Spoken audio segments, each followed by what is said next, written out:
త్రాగిన నీరు తనువులోని ప్రతి అణువును చేరాలన్నా మనసు పెడితేనే తెలుసుకుందు వసలేది మంచి నీరన్నా.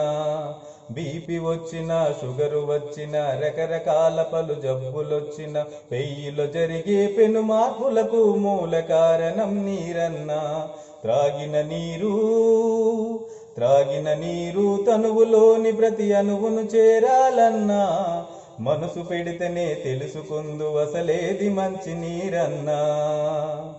ఆనాటి కాలాన చెలిమె నీళ్ళకై కోసెడు దూరం నడిచెల్లే, కడుపుకు అన్నం కరువెంతున్నా దోసెడు నీళ్లతో తీరెనులే.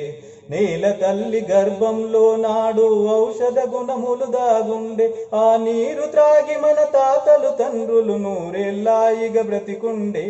త్రాగిన నీరు తనువులోని ప్రతి అణువును చేరాలన్నా మనసు పెడితేనే తెలుసుకుందు అసలేది మంచి నీరన్నా. ఎరువుగా మందులు పురుగుకు మందులమయము నేలిపుడు, 100 ఏళ్ళైనా కరగని కవరులు భూమి పొరలలో కలుషితము. నేల తల్లి గర్భంలో నేడు నీరంతా విషపూరితము, ఆ నీటిని త్రాగిన మనిషి జీవితం 60 ఏళ్ళకే పరిమితము. త్రాగిన నీరు తనువులోని ప్రతి అణువును చేరాలన్నా మనసు పెడితేనే తెలుసుకుందు అసలేది మంచి నీరన్నా. అడ్వర్టైజ్తో అదరగొట్టె కల్తీల నీళ్లు మార్కెటుకొచ్చే, మినరల్ వాటర్ పేరుతో నీ నట్టింట్లోకి చొరబడి వచ్చే. కీళ్ళ నొప్పి మోకాళ్ళ నొప్పులకు మూల కారణం ఆ నీరే, ముందు జాగ్రత్త ఉండకపోతే మూలకు పడుట కాయములే.